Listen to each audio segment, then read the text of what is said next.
आरंभ रामराज्याचा म्हणजे काय? त्यांच्या लेखी रामराज्य कोणतं? परवा त्यांच्या आमदारांनी जे पोलीस स्टेशनमध्ये गोळीबार केला, हे यांचं रामराज्य. म्हणून म्हणता यांना मी हरामखोर आहेत, म्हणून मी यांना हरामखोर म्हणतोय. अरे वसाड्या पीएमचा अर्थ तरी सांग. हा, मग अर्थ विचारला का मग त्यांचं गाणं सुरू होतं, अगं शालू. हा बरोबर, दे ना पैसा. जमलेल्या माझ्या तमाम हिंदू बांधवांनो, भगिनींनो आणि मातांनो, निवडणुका जाहीर झालेल्या नाहीत आणि तसा आजचा सोमवार म्हणजे काय सुट्टीचा दिवस नाही. वेळ आता 5:30 वाजलेत. तुम्ही किती वेळापासून ते बसलायत? सुट्टीचा दिवस नाही, आरामाची वेळ होती नव्हती, तरी देखील मी माझ्या कुटुंबाशी संवाद करायला येतोय म्हटल्यानंतर हे सगळं माझं कुटुंब इकडे जमा झालं. मग जेव्हा जाहीर सभेला येईन, भास्करराव मी सभेला येणार, नक्की येणार, पण तुम्ही सांगितले त्याच्यामुळे प्रचाराच्या सभेला नाही आलो तरी विजयाच्या सभेला येणार.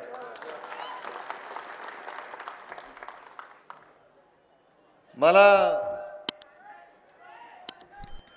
नेहमी नाती अशी काही सांगत बसण्याची आवश्यकता लागलेली नाहीत.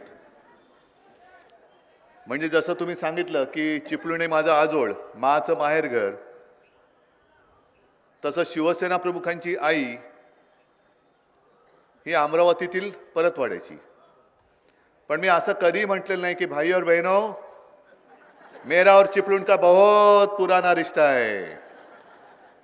अरे रिश्ता निभाने वाला चाहिए ना, दिखाने वाला नहीं चाहिए. रिश्ता है तो निभाओ.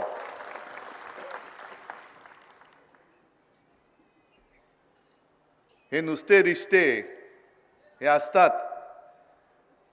पण संकटात ते सोबत येतात ना, ते फरिश्ते असतात. आणि तुम्ही सगळे माझे फरिश्ते आहात. एवढं संकट तर मी मानतच नाही कधी, कारण प्रत्येक संकट एक संधी घेऊन येत असतं. जे माझ्या आजोबांनी शिकवलंय की संकटाच्या छाताडावरती चालून जा, तसं संकट आलं की त्याच्या छाताडावरती चालून जातो मी. आणि एक गोष्ट बरी झाली की अशा ज्या काही वेळेला संकटासारख्या गोष्टी येतात, तेव्हा आपल्या आजूबाजूंचे जी लोक असतात त्यांचे बुरके फाटतात. खरं कोण आणि खोटं कोण कळतं. सगळं काही देऊन सुद्धा ज्यांची लाळ गळत असते ते मुखवटे गळल्यावरती कळतं.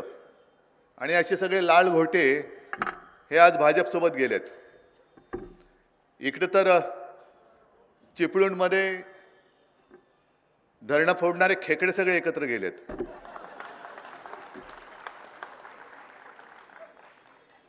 बरोबर ना?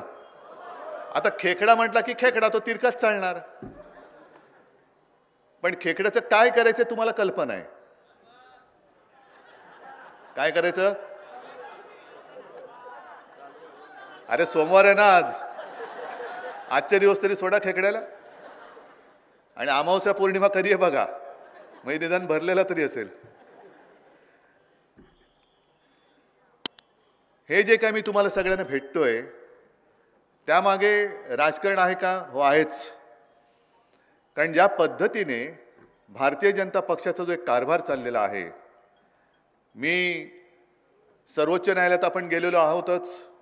आशा आहे वेळेमध्ये निकाल लागेल, न्याय मिळेल, ही अपेक्षा सर्वोच्च न्यायालयाकडनं नाही ठेवली तर आणखीन कोणाकडनं ठेवायची? पण सर्वोच्च न्यायालयाच्या बरोबरीने आपल्या देशामध्ये जे सगळ्यात मोठं न्यायालय ते तुम्ही आहात, जनतेचं न्यायालय. जनतेचं न्यायालय. त्या जनतेच्या न्यायालयात एक गेल्या काही दिवसांपूर्वी जनता न्यायालय, मला नाही वाटत की असा प्रयत्न किंवा अशी काही गोष्ट यापूर्वी कोणत्याही राजकीय पक्षाने केली असेल. कारण लोकांना दाखवलं तोंड राहिलं पाहिजे ना. आम्ही काही पाप नाही केलं म्हणून आम्ही लोकांसोबत जाऊ शकतो, लोकांमध्ये मिसळू शकतो. आणि आज सुद्धा बघा इकडे कुटुंब संवाद म्हटल्यानंतर मी काय देणार आहे का तुम्हाला? काहीच नाही देणार आहे. माझ्या हातात ठेवलंय काय? माझे हात रिकामे आहेत. तुम्हाला सगळ्यांना माहिती आहे की माझे हात रिकामे आहेत, मी काही तुम्हाला देऊ शकत नाही. तरी सुद्धा एक सुद्धा माणूस इकडे मी भाड्याने आणलेला नाही, माझ्याकडे एक सुद्धा माणूस भाडकाऊ नाही. पण जेव्हा सत्ताधारी येतात हल्लीचे, सरकार आपल्या दारी करत काहीच नाही, तिथे सुद्धा झालेल्या योजनांचा पुन्हा एक पाढा वाचतात आणि काही जणांतर दिलेली प्रमाणपत्र पुन्हा देतात. मग दुसऱ्या दिवशी बातम्या येतात की यांच्या कार्यक्रमाला अर्ध्याहून अधिक खुर्च्या रिकाम्या होत्या. इथे एक सुद्धा खुर्ची रिकामी तर नाहीच, पण इकडे रस्त्यावरती पण जागा उभं राहिलं नाही, इकडे सुद्धा उभं राहायला जागा नाही. ही शिवसेनेची ताकद आहे. म्हणजे भारतीय जनता पक्षाला वाटत होतं, आता मी भारतीय जनता पक्ष जरा सभ्यपणाने बोललो, पण बाळासाहेबांचे विचार सोडलेत असे जे म्हणतात त्यांना ते सोडले नाहीत हे कळण्यासाठी मी कमळाबाई म्हणतो. कारण कमळाबाई शब्द माझा आहे का? कोणी दिला कमळाबाई नाव? बाळासाहेबांनी दिला. आणि परत मी तर घराणेशाहीवाला आहे, एकतर घराणेशाहीवाला आणि बाळासाहेबांचे विचार पकडून ठेवणार, म्हणून कमळाबाईला असं वाटलं की शिवसेना ही संपेल. 2014 सालीच ते आपल्याला संपवायला निघाले होते. मग मी त्यांना प्रश्न जेव्हा विचारतो, अजूनही कोणाचं धड उत्तर येतच नाही. आज जे आपले पंतप्रधान घराणेशाहीच्या विरुद्ध टाहो फोडतायत, 2014 साली मीच पक्षप्रमुख होतो. जे आत्ताचे बोलतायत की यांच्याकडे पक्षप्रमुख पदच नाही, मग तुम्ही पाठिंबा कोणाचा घेतला होता? तेव्हा जे राष्ट्रपती होते प्रणव मुखर्जी, त्यांच्याकडे मला नेलं होतं. म्हणजे आम्ही सगळ्यांसोबत गेलो होतो आणि ज्या पत्रावरती सही केली होती. आम्ही आमच्या युतीचे नेते म्हणून श्रीयुत नरेंद्र मोदी यांना पंतप्रधान पदाचे दावेदार किंवा उमेदवार म्हणून घोषित करत आहोत, कृपया आपण मंजुरी द्यावी. त्या पत्रावरती माझी सही का घेतली होती? 2019ला पण मग तुमचा अर्ज भरायला मला का बोलवलं होतं? अमित शहाने मला का बोलवलं होतं? 19 साली, त्याच्या आधी 18 साली जी आपली युती जवळपास तुटल्यात जमा होती, ती पुन्हा करण्यासाठी मातोश्रीवरती तुम्ही का आला होतात? मिंद्याकडे का गेला नव्हता? तो जर आत्ता पक्षप्रमुख म्हणते तर मिंद्याने जर तुम्हाला सांगितलं असतं की आपण भाजपाबरोबर जायचंय तर तुम्ही गेला असतात. मग कशाला तुम्ही माझा पाठिंबा घेतलात? म्हणजे तोपर्यंत तुम्हाला माहिती होतं की हा पक्षप्रमुख आहे. पण मोदीजी, आत्ता तुम्ही घराणेशाहीबद्दल जो टाहो फोडताय, एक तर पहिलं माझं म्हणणं आहे की घराणेशाहीबद्दल बोलणारा माणूस हा घरंदाज असायला पाहिजे. त्याचं स्वतःचं घर दार कुटुंब हे व्यवस्थित सांभाळून जर तो घराणेशाहीबद्दल बोलला तर मी समजू शकतो. पण स्वतःचा काही पत्ता नाही, तुम्ही आमच्या घराणेशाहीवरती बोलताय. पण 2014ला माझा पाठिंबा घेताना तुम्हाला माहिती नव्हतं की हा शिवसेना प्रमुखांचा मुलगा आहे, ह्याचा पाठिंबा घेणं म्हणजे घराणेशाहीचा पाठिंबा घेणं आहे. 19ला माहिती नव्हतं. मग हे जे काय त्यांचं सगळं ढोंग आहे आणि हरामखोरपणा आहे, होय हरामखोरपणा मी म्हणतोय. जरा ते जय श्रीराम म्हणतात ना, मी त्यांना हरामखोरपणा म्हणतोय. मग तुमचं जे भांडं आम्ही फोडलं जनतेच्या न्यायालयात की काय काय केलं होतं. शिवसेनेची म्हणे घटनाच नाही, शिवसेनेमध्ये अंतर्गत अशी निवडणूक झालीच नाही, हा उद्धव ठाकरे पक्षप्रमुख झालाच नाही. ते सगळं आपल्याकडे व्हिडिओ रेकॉर्डिंग आहे, कागदपत्र आहेत, ती सगळी आपण जनतेच्या न्यायालयात सादर केली. तुम्ही पाहिलीत ना, बघितलीत. मग काय तुमचा निकाल, काय निर्णय, कोणाची शिवसेना? हो, पण त्याने बाळासाहेबांनाच चोरायचा प्रयत्न करतायत. मग काय करणार? म्हणजे मी काल जे बोललो ना, नाही कोमामध्ये जाऊ द्या, पण म्हणून मी बोललो की यांचा कारभार कसा आहे की चोराला तरी लाज असते, म्हणून आपण आपल्याकडे ती म्हण आहे ना, चोरीचा मामला हळूहळू बोंबला, ही म्हण आहे. म्हणजे चोराला तरी काहीतरी लाज असते, पण या चोराला लाजच नाही. चोरीचा मामला आणि जोर जोरात बॉम्बला. आता होळी येतेच आहे ना, करून घ्या एकदा बो बो बो बो काय ते. आणि मगाशी मी राजनच्या इकडे गेलो होतो. म्हणजे कुठला आधीचा मतदारसंघ? राजापूर, नंतर रत्नागिरी. मला रत्नागिरीत येताना, भास्करराव तुम्ही ती झेंड्याची गोष्ट इकडे सांगितलं का? नाही. भास्कररावांनी तिकडे शिवसेनेचा झेंडा आणि भाजपच्या झेंड्याची जे काय बघितलं ते सांगितलं. मी त्यांना दुसरं आणखीन सांगितलं. तिकडे होर्डिंग लागलेली आहेत. एक भाजपचा कार्यकर्ता, मला वाटतं माजी आमदार तिथला रत्नागिरीचा, त्यांचा फोटो आहे असा, काय आनंद संकल्प पूर्तीचा आणि आरंभ रामराज्याचा. लक्षात आलं काय? काय संकल्प कसला? संकल्प पूर्तीचा आनंद म्हणजे काय? अयोध्येत राम मंदिर बांधलं. आणि आरंभ रामराज्याचा म्हणजे काय? त्यांच्या लेखी रामराज्य कोणतं? परवा त्यांच्या आमदारांनी जे पोलीस स्टेशनवर गोळीबार केला, हे यांचं रामराज्य. म्हणून म्हणता यांना मी हरामखोर आहेत, म्हणून मी यांना हरामखोर म्हणतोय. हे सगळे राम मंदिर बांधलं, पण राज्य त्यांनी आयारामांचं मंदिर बांधलेली आहेत. आयारामांची मंदिरं. म्हणजे किती तुम्ही भ्रष्टाचार करा, मोठा गुंड असला तर त्याला जास्त उंच मोठं पद. तुम्ही राजन साळवीच्या घरी ACB पाठवली, वायकरांच्याकडे ED पाठवली, पेडणेकरांच्या घरी पाठवली, सुरतच्या पाठवली. मग प्रफुल्ल पटेलची जी प्रॉपर्टी EDनी जप्त करून, म्हणजे बघा काय ह्या कारभाराचं गणित तुम्हाला तरी सुटते का बघा. प्रफुल्ल पटेलची संपत्ती जप्त केली, तुम्हाला माहिती आहे ना ऐकून. हा, त्या जागेत म्हणजे देशद्रोह्याबरोबर व्यवहार केला म्हणून तो गुन्हेगार, आणि तो गुन्हेगार म्हणून त्याची मालमत्ता जप्त केली, आणि मालमत्ता जप्त करून ज्यांनी जप्त केली त्या EDनी देशद्रोह्यांच्या त्या प्रॉपर्टीमध्ये स्वतःचं ऑफिस टाकलं. मग ED देशद्रोही नाही? ED नाही देशद्रोही. मग तुम्ही घ्याल तर चालतं, म्हणजे तुमचं तुम्ही गोमूत्र शिंपडलं किंवा काय EDचं काय शिंपडलं तर ते पवित्र झालं, आणि दुसरं कोणी केलं तर तो गुन्हेगार. मग राजनवरती जी काही केस चालू आहे, त्याच्या पत्नीवरती गुन्हा दाखल केला आहे, मुलावरती गुन्हा दाखल केलेला आहे, त्यांना जामीन नामंजूर झाला आहे. मग ही सगळी जी लोक आहेत देशद्रोह्यांनी, देशद्रोह्यांच्या बरोबर तर नाही ना काही कारभार केलेला. बरं त्यांची ती जी काय त्यांनी लिस्ट दाखवली, ते ACB वाले आले आणि काय लावले तुमचं, हा घराला किती, दरवाजाला किती कड्या, या कड्याची किंमत किती, मग या दरवाजाची किंमत किती, सोफ्याची किंमत. टॉयलेटमध्ये गेले होते की नाही? न्यायचं होतं त्यांना आणि दार बंद करून विचारायचं होतं, घे कमोडची पण किंमत काढ. कमोडची किंमत अशी नाही, आमची सत्ता येईल तेव्हा तुम्हाला कमोडची किंमत कळेल काय असते ती. आता नाही कळणार तुम्हाला कमोडची किंमत, आमची सत्ता येणार. हे इकडे उगाच नाही जमलेले, माझ्याकडे काही नसताना हे लोक जमतायत. याचा अर्थ उद्या दिवस बदलणार आहेत, आणि उद्या आमचं सरकार आल्यानंतर जे तुम्ही सगळ्याची किंमत करताय ना, तुम्हाला दाखवतो उद्या कमोडची किंमत काय आहे. पण संताप हा सुद्धा खूप सौम्य शब्द झाला. बाळासाहेबांची खुर्ची त्यांनी ठेवले एक जपून, त्या खुर्चीची किंमत त्यांनी लावले 10,000 रुपये. बाळासाहेबांची खुर्चीची किंमत 10,000. अहो मोदीजी, त्या खुर्चीत बसलेल्या माणसाने तुम्हाला वाचवलं नसतं तर तुम्हाला पंतप्रधान पदाची जी खुर्ची मिळाली नसती, त्या खुर्चीची किंमत तुमच्या लेखी 10,000 आहे. आणि छत्रपती शिवाजी महाराजांचा पुतळा आहे अशी मूर्ती. आता महाराजांची किंमत, एक कोणतं बिंडोक म्हटलं ना, निर्बुद्ध माणूस, पुन्हा सांगतो निर्बुद्ध माणूस, ज्यांनी मोदींची तुलना शिवाजी महाराजांबरोबर केली, अशी बिंडोक माणसं आहेत. आणि मला काही त्याच्यात लाज वाटत नाही. ही निर्बुद्धच माणसं आहेत. जे कोणी आमच्या महाराजांबरोबर कोणाचीही तुलना करतील, ती तुलना करणारी माणसं निर्बुद्ध आहेत. कोणी असले तरी बिंडोक आहेत, अक्कल शून्य आहेत.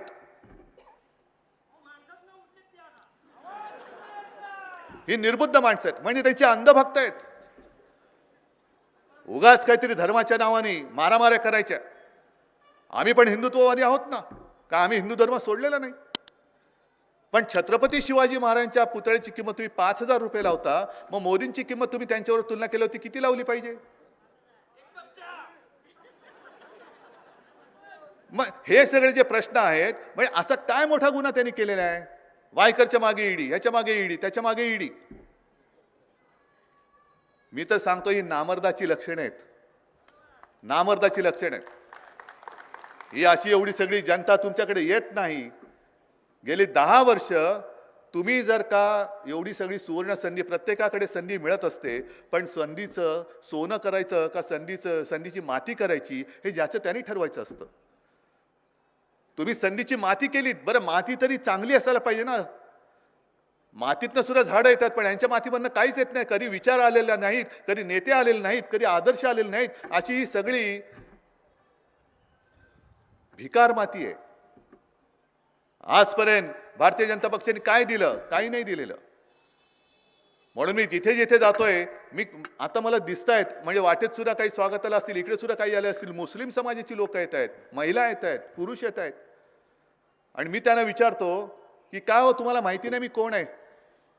मी हिंदू हृदय सम्राटांचा पुत्र आहे, आणि मी सुद्धा हिंदू आहे, हिंदुत्ववादी आहे. आणि ते सांगतात, काही शुद्ध मराठीत बोलतात. मला तर परवा एका ठिकाणी मराठीमध्ये कुराणाची प्रत दिली, मराठीमध्ये कुराणाची प्रत. पण ते मुसलमान सांगतात की साहेब, तुमच्याबद्दल आमचा गैरसमज करून दिला होता. तुमचं हिंदुत्व वेगळं आहे आणि भाजपाचं हिंदुत्व वेगळं आहे. म्हटलं काय हिंदुत्व आहे? त्याला तुमचं हिंदुत्व आहे ते घरातली चूल पेटवणार आहे आणि भाजपचं हिंदुत्व हे घर पेटवणार आहे. म्हणून मी भारतीय जनता पक्षाला सांगतोय की तुम्ही आम्हाला धर्म वगैरे शिकवायला जाऊ नका, हिंदुत्व शिकवायला जाऊ नका. कारण माणसाने धर्म घडवलेला आहे. तुम्ही धर्माने माणूस बिघडवू नका. माणसाने धर्म घडवलाय आणि तुम्ही धर्माने माणूस बिघडवताय.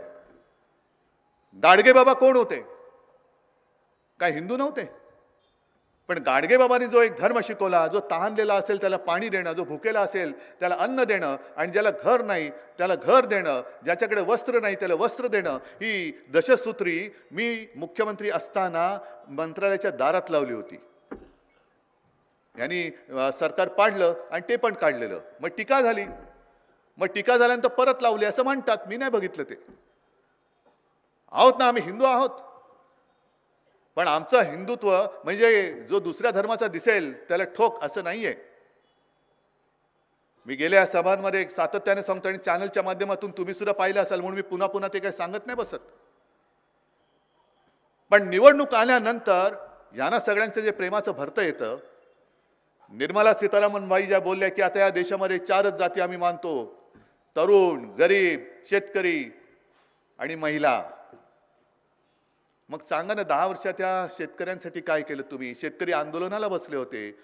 कडाक्याच्या थंडीमध्ये काही शेकडो शेतकरी मृत्यू पावले. तुम्ही गेला होता तिकडे? पंतप्रधान गेले होते.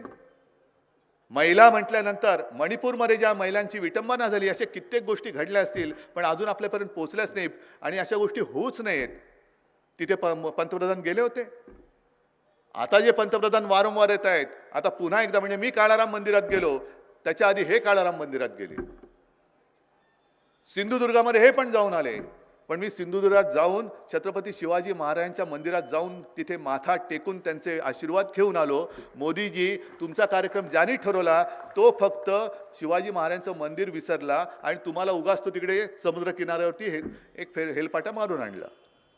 मग का गेला होतात सिंधुदुर्गात? जगातले एकमेव आमच्या छत्रपती शिवाजी महाराज म्हणजे आमचं दैवत आहे, त्यांचं तिकडे मंदिर असताना नौदल दिन तुम्ही तिकडे साजरा केला. अभिमान आहे. हे नौदलाची ताकद ही एका व्यक्तीची नाही, ती माझ्या भारत मातेची आहे. तिकडे असंख्य जवान माझ्या भारत मातेसाठी म्हणजे आपल्यासाठी छातीचा कोट करून उभे असतात. म्हणून आम्ही हे सगळे सोहळे करू शकतो. ही ताकद त्यांची आहे. पण ती तुम्ही एका बाजूला केली. एका बाजूला उभारायचं म्हणून एक महाराजांचा पुतळा उभारला. झालं तुमचं काम. का नाही गेला सिंधुदुर्गात? का नाही गेला त्या मंदिरामध्ये? का नाही तिकडे माथा टेकलात? मग जर मी असं म्हटलं की तुमचं हे शिवप्रेम हे बेगडी आहे, मग ते सांगतील आता 19 तारखेला मी शिवनेरीवरती जातोय. पण शिवनेरीवरती जात आहे मग तुम्हाला अचानक माझ्या महाराष्ट्राचं प्रेमाचं भरतं यायला लागलंय म्हणून माझा महाराष्ट्र फसणारा नाहीये. अजिबात नाही फसणार. कारण सिंधुदुर्गात आल्यानंतर मला तरी असं वाटलं होतं की कोकणासाठी जसं आता विनायक राऊत तुम्ही सांगितलं आणि लोकांना माहिती आहे की महाविकास आघाडीचं सरकार असताना काय काय केलं होतं आणि करू शकत होतो, पण ह्यांनी गद्दारीने सरकार पाडलं. तर माझी अशी अपेक्षा होती की मोदीजी कोकणात येत आहेत तर कोकणासाठी भरघोस काहीतरी देऊन जातील. द्यायचं तर सोडाच, पण इकडनं एक पाणबुडी पर्यटन प्रकल्प ते गुजरातमध्ये पळवून घेऊन गेले. आता शिवनेरीला येत आहेत, काय पळवतील सांगता येत नाही. इकडनं तो सगळा बल्क ड्रग पार्क तो घेऊन गेले. मुंबईचं डायमंड मार्केट होतं ते घेऊन गेले. टाटा एअरबस ते घेऊन गेले. वेदांत फॉक्सकॉन ते गुजरात, सगळं गुजरात गुजरात गुजरात. आपले 40 गद्दार सुद्धा पहिले गेले गुजरात. दावोसवरनं काय आणलं त्याचा विचारायचं नाहीये, पण यांची सगळी खाजगी मालमत्ता तिकडे गेली होती असं म्हणतात. नाही नाही, म्हणजे कपडे बिपडे काय असतील ते मी म्हणतोय. तुम्ही लगेच वेगळा काही विचार करू नका. असं पाप माझ्या मनात कधी येत नाही, अजिबात येत नाही. मग सगळ्यांना एकत्र करायचं, 4च जातींवरती काम करायचं. निवडणूक आल्यानंतर सबका साथ आणि निवडणूक जिंकल्यानंतर दोस्त का विकास. निवडणुकीत सबका साथ आणि निवडून आल्यानंतर दोस्तों का विकास. मग तुम्ही बसा बोंबलत. शेतकरी असाल करा ठणाणा, महिला असाल आक्रोश करा, गरीब असतील तसेच हे करा. आम्ही 80 कोटी जनतेला फुकट अन्न देतो. धान्य देतो, धान्य देतो. अहो 80 कोटी म्हणजे आपल्या देशाची लोकसंख्या किती? 140. म्हणजे अर्ध्यापेक्षा जास्त लोकांना तुम्हाला धान्य द्यावं लागतंय. मग बेकारी कमी झाली कुठे? दरवर्षी 2 कोटी लोकांना तुम्ही रोजगार देणार होता.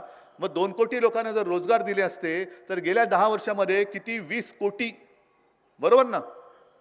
20 कोटी लोकांना रोजगार मिळायला पाहिजे होते. चिपळूणमध्ये किती लोकांना मिळाले? 20 कोटीपैकी केंद्र सरकारच्या योजनेतून नाही. मग आता तुम्ही जे सांगताय की आम्ही पुन्हा निवडून देऊ, तर निवडणुकीच्या कामाला लागा. म्हणजे ह्या ज्या काही मी योजना तुम्हाला सांगतोय या गावागावात जाऊन तुम्ही विचारा. कारण पुन्हा निवडणुका आलेल्या आहेत, परत एकदा काहीतरी करतील. हे काय करतात की समजा कोणाला तहान लागली असेल तर डांबरी रस्त्यावरती दिसतं ना मृगजळ, ते सांगतात ते बघ तिकडे पाणी आहे, चल तुला मी नेतो, थोडंसं चाल. अरे एवढं केलं, थोडं सहन कर. मग त्या डांबरी रस्त्यावरती पाय भासतात, पाय जळतात, पाय पोळतात, तरी पण आपण मृगजळाचा पाठलाग करतो. आणि यांचं काम झालं का आता सांगतात बघ अजून थोडं पुढे जमलं तर जा, नाहीतर मर. हे मृगजळाचा पाठलाग करायला लावतात. आणि त्यांनी ज्या काही थापा मारल्या, आता कोण आले? कारण हल्ली गावागावामध्ये इकडे सुद्धा आला असेल कदाचित मोदी सरकारचा रथ आला होता ना. मग लोकांनी अडवला की नाही अडवला? कारण गरीब शेतकरी अडवतायत आणि विचारतायत अधिकाऱ्यांना. त्यांचं काहीच नाही, कारण त्यांना वरनं ऑर्डर येतात तसे ते कामं करतात. ते शेतकरी विचारतात हे मोदी सरकार की भारत सरकार? कोणाचं सरकार आहे? का भारताचं नाव माझ्या देशाचं बदललं तुम्ही? हे सरकार एकट्याचं नाहीये, हे सरकार भारत देशाचं आहे. भारत सरकार पहिलं लिहा. आणि कसल्या योजना तुम्ही सांगताय? आमच्याकडे तुमचं काही चालेल नाहीये. आणि या योजना मी लिहून आणल्यात, कारण काही वेळेला आपण विसरून जातो. पहिल्यांदा 2014ला सांगितलं होतं अच्छे दिन आएंगे, आले. प्रत्येकाच्या खात्यात 15 लाख रुपये येणार होते, आले. 2 कोटी लोकांना नोकऱ्या मिळाल्या. महिलांना काय मिळालं? म्हणून या योजना आहेत, जनधन योजना, उज्ज्वला योजना, आयुष्यमान भारत योजना, प्रधानमंत्री भारतीय जन औषधी योजना. ही योजना काँग्रेसची होती, यांनी नाव बदलून केलं, बरोबर ना? काँग्रेसची लोक इकडे आहेत, राष्ट्रवादीची पण आहेत, बरोबर आहे. पंतप्रधान स्वनिधी योजना. आता पंतप्रधान स्वनिधी योजना म्हणजे माझं असा समज आहे की हा प्रधानमंत्री केअर फंड असावा, पीएम केअर फंड, कारण त्याचा अकाउंटच कोणी मागायचा नाही. म्हणून हा पंतप्रधान स्वनिधी म्हणजे बहुतेक पीएम केअर फंड असेल. पीएमच्या नावाने, पीएमचा अर्थ काय? हा कोकण पट्ट्या म्हणून तुम्हाला कळेल की पीएम म्हणजे काय. तर तुमचा चिपळूणचा हास्य जत्रेतला प्रभाकर मोरे, अरे वसाड्या, पीएमचा अर्थ तरी सांग. हा, मग अर्थ विचारला का मग त्यांचं गाणं सुरू होतं, अगं शालू. हा बरोबर, दे ना पैसा. असं होतं त्यांचं ते. हे असा त्याचा अर्थ आहे का? पीएम केअर फंड म्हणजे आमचा चिपळूणचा प्रभाकर मोरे त्याचा फंड आहे हा. मग लोकांनी टाटानी 1,500 कोटी काय प्रभाकर मोरेनं दिले होते का पंतप्रधान नाव लावले म्हणून त्या फंडाला दिले होते? किती हजारो कोटी रुपये त्याच्यामध्ये गोळा झाले, कोणाचा कोणाला काही पत्ता नाही. पण माझ्या राजन साळवीच्या घरी जाऊन तुम्ही शिवाजी महाराजांच्या पुतळ्याची किंमत करता, बाळासाहेबांच्या खुर्चीची किंमत करता. मग प्रधानमंत्री तो जो काय पीएम केअर फंड आहे त्याचा हिशोब पहिला राजनला द्या आणि मग त्याच्या घरामध्ये जा.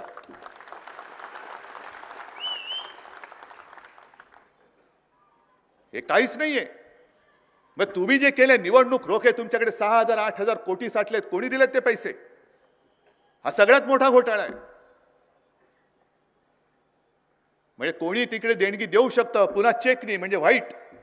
मग तुम्ही तिकडे त्यांना दिले, मग त्यांनी जर का दाऊदने जरी पैसे दिले असतील तरी आपल्याला कळणार नाही ते. समजा एखाद्या गुंडाने प्रोटेक्शन मनी म्हणून जर का भाजपच्या निवडणूक रोख्यांमध्ये पैसे दिले असतील, कोणालाच कळणार नाही. पण आमची योजना आहे, सरकारी योजना आहे. जसं सरकारी दारूचं दुकान असतं, अरे सरकारी असलं म्हणून काय ती काय दारू चढत नाही?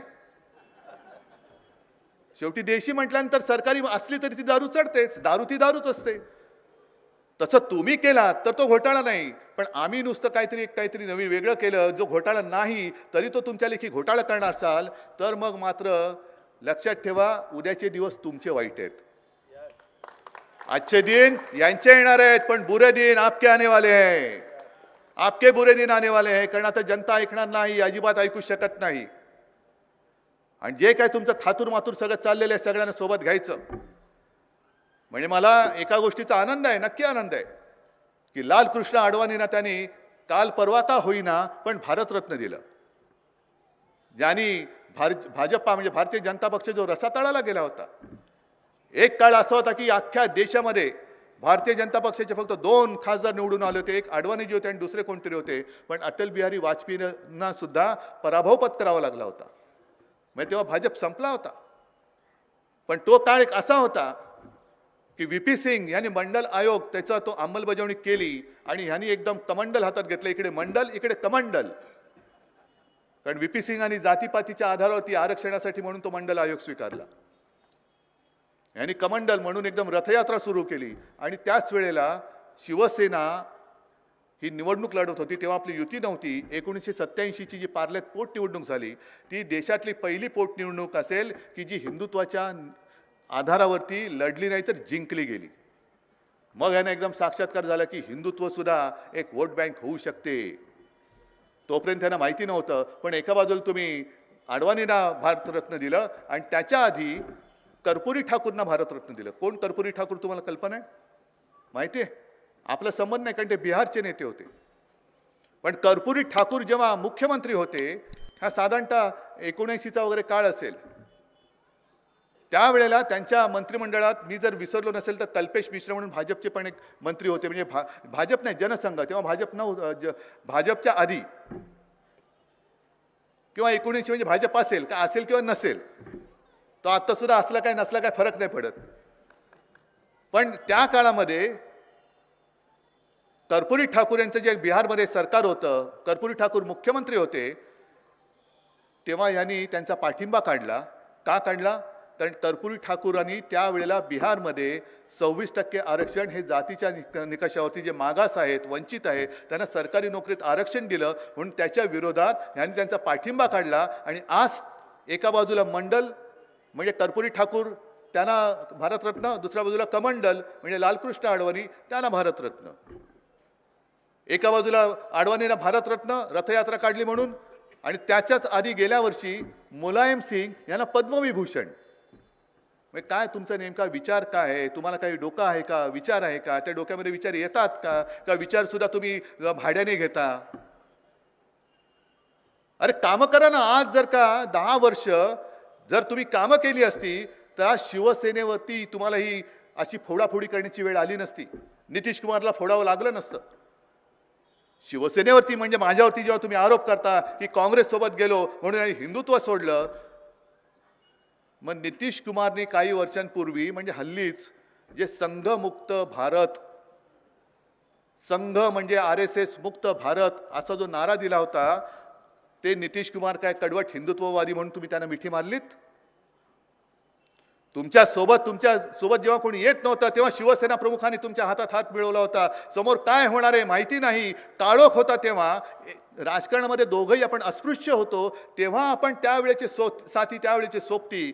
आम्हाला कुठे काही स्वप्न होती? कोणाला विनायक राऊतना काय स्वप्न पडलं होतं? भास्कर जाधवनं काय होतं? राजन साळवीला काय होतं? आणि आणखीन कोणाकोणाला काय स्वप्न पडली होती? कारण हिंदू सगळे विखुरले गेले होते. हिंदुत्वाचा प्रचार केला तर शिक्षा होती. स्वतः शिवसेना प्रमुखांचा सुद्धा मतदानाचा अधिकार 6 वर्षासाठी काढून घेतला होता. आणि तो सुद्धा वाजपेयी पंतप्रधान होते त्या काळामध्ये. निवडणूक आयोगाने काढला असेल, पण तेव्हा आपल्याला साथ देणाऱ्या हिंदू हृदय सम्राटाचा मतदानाचा हक्क 6 वर्ष काढून टाकतोय. पण हे कोणी काही बोलले नव्हते तेव्हा. आणि तुमच्याकडनं आम्ही हिंदुत्व शिकू. मला यांच्याकडनं काही शिकण्याची गरजच नाही. आमची फसगत झाली म्हणून मी मागे एकदा बोललो होतो की 25 वर्ष माझ्या शिवसैनिकांची आणि शिवसेनेच्या आयुष्याची यांच्या सोबतीमध्ये सडली. हे मी आज पुन्हा बोलतोय. खरंच सडली. आणि जे लाचार होते ते निघून गेले. भेकड असतील ते जावं. भेकडाने इकडे स्थानच नाहीये. पलीकडे सुद्धा मी गेलो होतो त्या रत्नागिरीमध्ये, ज्याला मी मंत्री केला होता. काय बाकी ठेवलं होतं द्यायचं? मिंद्याला सुद्धा जे द्यायचं होतं ते दिलंच होतं. मग इतर जर का तुम्ही राजकीय पक्ष बघितले प्रत्येक प्रदेशामध्ये, मी जे नेहमी सांगतो की अरे माझी इच्छा नसताना मला मुख्यमंत्री व्हावं लागलं. पण दुसरे जे पक्ष आहेत दुसऱ्या राज्यांमध्ये, तिकडे चंद्रबाबू प्रमुख तर चंद्रबाबूच मुख्यमंत्री होतो. करुणानिधी त्यांच्यानंतर स्टॅलिन असेल, नितीश असतील, आणखीन कोण असतील, ते जगनमोहन रेड्डी, सगळीचकडे तिकडे संगमा असतील, प्रत्येक ठिकाणी आणि ममता दिदी असतील. प्रादेशिक पक्षाचे जे प्रमुख असतात तेच मुख्यमंत्री होतात, तरी देखील त्यावेळेला शिवसेना प्रमुखांनी मनोरोषीनं केलं. यावेळी सुद्धा जर का भाजपाने आपलं दिलेलं वचन पाळलं असतं तर दुसरा कोणी शिवसैनिक मुख्यमंत्री झाला असता.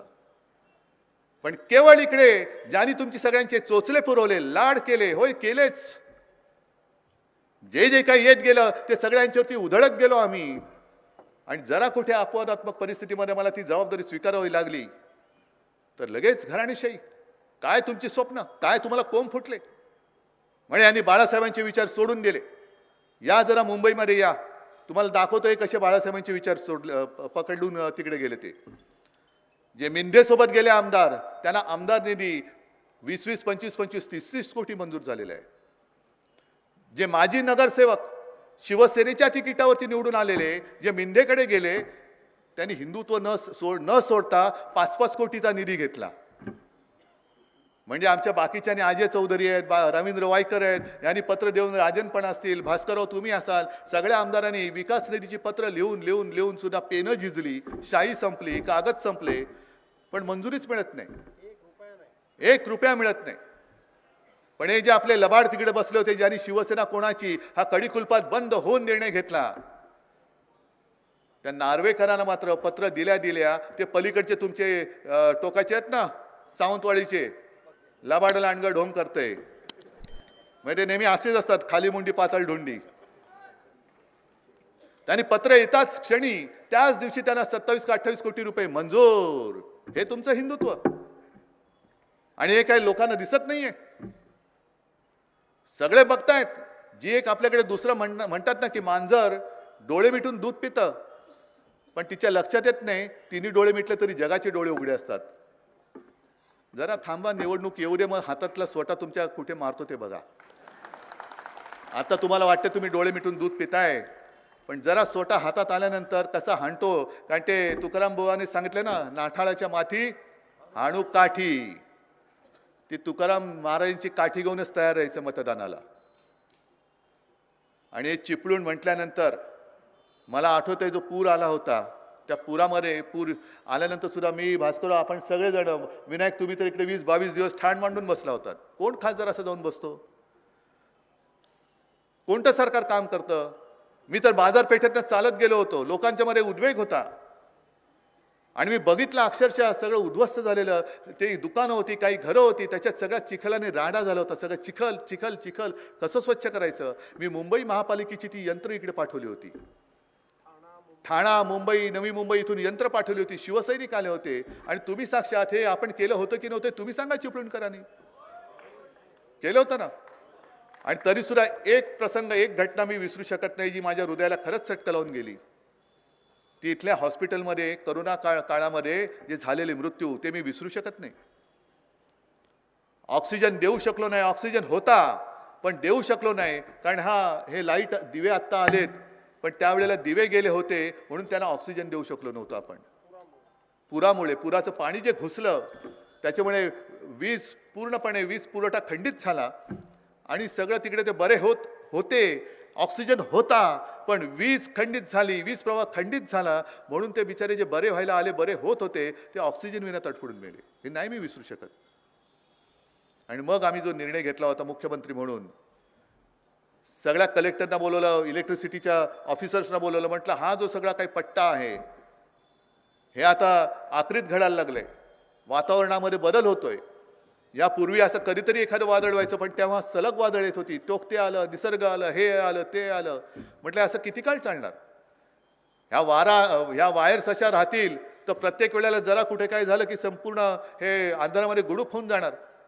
कोण हॉस्पिटलमध्ये असतील त्यांनी जीव तर गेलेच, करणार काय? कोणाचे ऑपरेशन्स असेल, कोण ट्रीटमेंट चालू असेल, शाळा बंद, सगळं बंद. ह्याच्यासाठी म्हणून मी मंजूर केला होता निधी की भूमिगत त्या विजेच्या तारा टाकायच्या, म्हणजे वीज वाहक तारा ज्या आहेत त्या भूमिगत करायच्या. म्हणजे वादळ आलं तर खांब पडण्याची काही गरजच, म्हणजे खांब असला काय नसला काय, वीज पुरवठा थांबणार नाही कधी आणि कोणाचाही प्राण उपचाराविना जाणार नाही. ही तरतूद, होय, मी थोडं अभिमानाने सांगेन की मी मुख्यमंत्री म्हणून केलं होतं, कारण माझ्या हृदयाला लागलेली ती घटना आहे.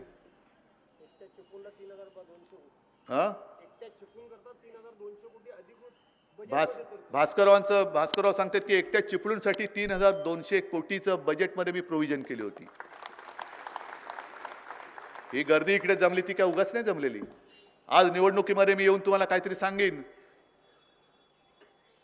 तर तुम्ही मला विचाराल की अरे आधी का नाही आलास. पण आधी मी येऊन गेलो होतो आणि यापूर्वी पण आलो होतो, या पुढे पण येणार आहे. आणि एक गोष्ट नक्की की ही दुर्घटना एक झाली तरी देखील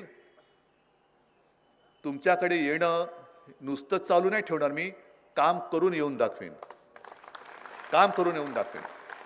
आणि म्हणून आता या निवडणुका येत आहेत, थापेबाजी जोरात होईल. अच्छे दिन परत आणायचं काहीतरी स्वप्न, त्याच्यानंतर बस हो गई महंगाई की मार, अब की बार अमुक सरकार, बस हो गया इसका पार, अब की बार इसकी सरकार. त्यांना सांगायचं बस हो गया तुमचा सगळा कारभार, अब की बार भाजपा तडीपार. झाला, बस झाला तुमचा कारभार, अब की बार भाजपा तडीपार. ही एकच घोषणा आणि एकच प्रतिज्ञा मनामध्ये घेऊन जर का तुम्ही उभे राहिला नाहीत तर मग मात्र आपल्या देशाला कोणी वाली राहणार नाही.